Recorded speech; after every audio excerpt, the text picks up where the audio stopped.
Welcome back to Anaconda's four-wheel drive bucket list series, the ultimate guide to Australia's most epic four-wheel drive destinations. We're Daniel and Bianca from Explorebound, and today we're exploring the Victorian High Country. Hey guys, I'm Daniel. And I'm Bianca. And we've been traveling Australia full-time in our four-wheel drive setup, sleeping in our trusty rooftop tent, living out of our canopy setup and exploring some of the most beautiful locations this country has to offer. We absolutely have, and we figured we would walk you through one of those places today, which is the Victorian High Country. Now this is a huge place with almost limitless camping and four-wheel drive options and a ton of adventures that you can basically pick and choose and make your own story depending on what you want to do in the High Country. Yeah, it absolutely is. So with that in mind, we'll run you through some of our personal favourite areas in the Victorian High Country. It's also an area you can visit pretty much all year round as well, depending on what you're wanting to see. So during the winter months, there are a few more track closures, but a lot more adventure to be had in those tracks that are still open. Definitely. But probably the best time of year to go to pretty much see it all would be during spring or autumn. So we've been a couple of times, first during the earlier part of the year around March or April to try and see some of those more remote tracks that are closed during the winter months. And then again, we came back during winter to do some camping in the snow, which is a massive bucket list tick for us. So amongst all of that limitless camping and four-wheel driving that you can do, we figured we'd run you guys through some of our absolute favorites in the High Country, which gives you a really nice sample of what you can do in that area. And number one on that list is the Blue Rag Range four-wheel drive track. Yes, this is one of the most epic four-wheel drive tracks you'll do in the whole of Victorian High Country, and gives you some absolutely spectacular views. And it's just a great way to kind of get a sample as to what the High Country really has to offer. Now, it is one of the more challenging four-wheel drive tracks depending on the current conditions, so do some research as to what the track is like depending on what time of year you're down there. But I would say at a bare minimum, make sure your four-wheel drive has a suspension lift and some basic four-wheel drive tyres. And it also helps too if you have a basic level of four-wheel driving experience too. Yep, and maybe even a friend to take up there with you so that you're not alone. Yeah, but the challenge is 100% worth it because you'll get some of the most insane views at the top. It's around 1,700 meters of elevation, so you get some nice 360-degree panoramic views of that epic Victorian High Country.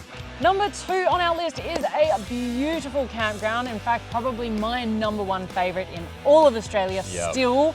And that is a little place called Talbotville. Now this is the most gorgeous campground that I have ever seen. It is nestled at the bottom of the mountains in the heart of the Victorian High Country. You've got the Crooked River surrounding the edge, and you just have this huge open grassy flat area with like so much room. I can't even emphasize how big it was. It was like bigger than an oval.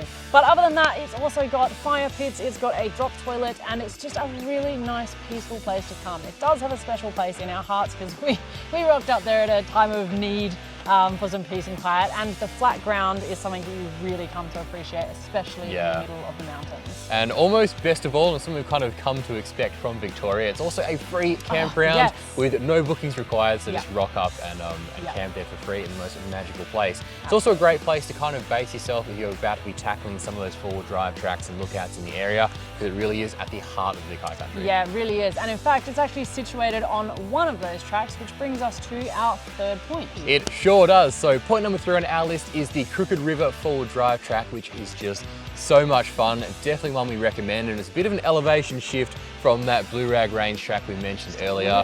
This one takes place right down at the base of the mountains, weaving your way along the Crooked River. So in doing so, you actually cross the river 23 separate times. So if you're keen on water crossings, this is definitely the track for you.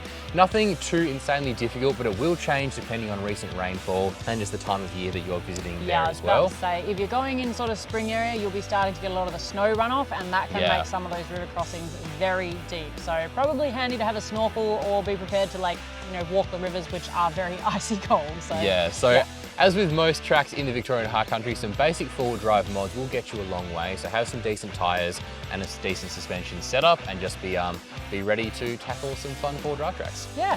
And finally, number 4 is snow camping. So the Vic High Country is one of the very few places in Australia that you can actually get to camp in the snow while it's snowing, if you are lucky. It does come down to some pretty good timing, and at the end of the day, it kind of just comes down to luck. However, you can help yourself out. You want to go in winter, obviously, so June, July, August. Probably July, August, I think, is your best bet. Secondly, keep an eye on the forecasts. Now, the best ones to use are probably the ski resort forecasts. So there's Mount Buller, Mount Mount Hotham and Mount Borbor. So just depending on what area you're planning to go to, keep an eye on that. It'll usually tell you like the average.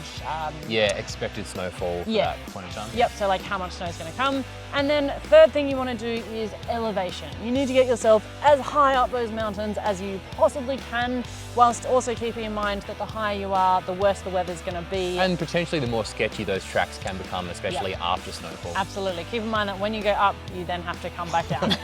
So if it's been snowing, some of those tracks get pretty slippery. So we ended up camping just out of Lucola at a campground called McFarlane Saddle, which is actually towards the pinnacles, which is where the Billy Goat End of the Billy Goat Bluff track if you're climbing it. Yeah, so we camped up there on the side of the mountain. It's about 1,400 meters of elevation, and we copped some serious snow. It was just absolutely next level. One of the most spectacular experiences of our entire camping life. Yeah, it really is. So be prepared for some really cold, really cold weather. So make sure you kind of prep for that. But honestly, if you're ready to do it, it is the most magical experience, and I 100% recommend it, even if it's just for one night. And even just once in your life. It's just such a cool experience, especially when Australia is more renowned for hot, dusty, dry areas and beaches and stuff like that. Yeah, it is pretty magical. There is some things you do have to keep in mind though. If you have a diesel vehicle, you do want to be running Alpine diesel so your tank doesn't actually ice up and your car won't start in the morning. Most of the servos in Victoria during those winter months will just have it available from their regular diesel pumps. Around the mountains, or you can buy an additive as well. Now, as far as your water tanks are concerned, any that are on the exterior of your vehicle will almost certainly freeze up. Our under tank water supply froze, our jerry can on the back froze, even some water that was stored in the car froze as well. So just make sure you've got a water supply for drinking or cooking water that's not going to freeze. Have it somewhere safe, even in your fridge. I was about to say, just put it somewhere insulated. You can chuck it in the fridge, it might sound a bit weird, but your fridge will actually become the warmer place of your car. And just make sure you're prepared for that. And obviously, warm weather gear. Make sure you've got your gloves and your beanies and your snow boots. Thermal layers underneath are thermal almost layers essential. And waterproof layers, because it will get wet and it will get cold, and then once it gets wet, it then freezes. So that gets even colder. But if you conquer all that, it is absolutely magical experience that's well worth the adventure. Alrighty, moving on to what gear you might want to take for your adventure through the Victorian High Country. And as far as camping is concerned, we'd recommend either a tent, a swag, or more ideally a rooftop tent set up like we have behind us. It's just going to give you the most flexibility when it comes to camping, because a lot of those epic campsites you just can't get to while towing. So having a more portable setup is definitely the way to go there. But in saying that, the High Country is pretty massive and broad, so no matter what your setup is, the chances are you'll probably find yourself a pretty nice spot no matter what. Yeah, absolutely. Now, depending on where you're going to go and what four-wheel drive tracks you're planning to do, you are going to need a pretty decent four-wheel drive with at least some basic mods. So things like some good tyres, some upgraded suspension, and some recovery points. And to go with the recovery points, you're going to want some recovery gear. So things like a snatch strap, recovery tracks, and ideally a winch, as well as probably a compressor and some tyre deflators, because a lot of those tracks are going to require you to drop your tyre pressure for the safety of your tyres and also give you more grip. So definitely those are probably the absolute minimum that I would recommend to have. Communications gear is absolutely essential, so you can actually have a way of communicating with the outside world when you're out of phone reception, which you will be for a lot of the Victorian High Country. So we keep on board a Starlink to get internet access to our phones, and also a personal locator beacon, which is probably the more important one of those two, I would say. Now, we actually ran into a bit of an issue while traveling through the Vic High Country and did need to call for help using our Starlink to get internet access onto our phones, and without that would have been in a bit of a precarious situation. Absolutely, and to pair with that, the other thing obviously you want to take with you is first aid kits, okay? Make sure you've always got a first aid kit and a snake bite kit, because you just don't know where you're going to get stuck or what you're going to come across. So take those with you in your car. If you're going for a hike, make sure you've got them with you there as well. As far as navigation is concerned, we would definitely recommend having either some paper maps in your car, or like an offline four-wheel drive navigation system like the HEMA we run in the D-Max. Just a way of working out where you are and how to get to where you need to be.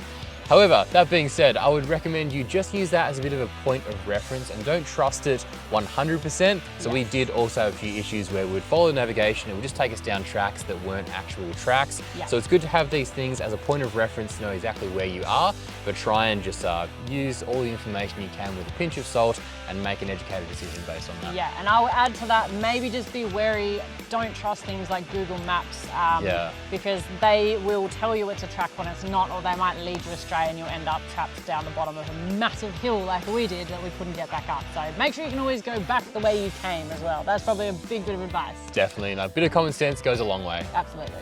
Well, that's our brief run through of the Victorian High Country. A couple of final tips would be to make sure you have the Wikicamps app downloaded on your phone. We use that through the entire High Country to find our campsites, and it never let us down. Number two, make sure you do your research before tackling any of the four-wheel drive tracks, because trust me, there are some pretty insane tracks throughout the High Country, so make sure you know what you're getting yourself in for. And number three, most importantly, have fun. Absolutely. There is something for everyone in the Vic High Country, and trust me, it's one of those places that once you've gone there once, you're going to want to go back again and again and again. But each time you're going to find something new, because it is just endless fun in that whole area. And if you're thinking about doing it, then just absolutely go and do it. We highly recommend. Definitely. So thank you so much for watching, and we'll catch you in the next one. Happy camping. Thanks for joining us on this adventure, and remember, Anaconda has everything you need to gear up for your own off-road trip. Be sure to like this video and subscribe to Anaconda's channel so you don't miss the next stop on our 4-wheel drive bucket list.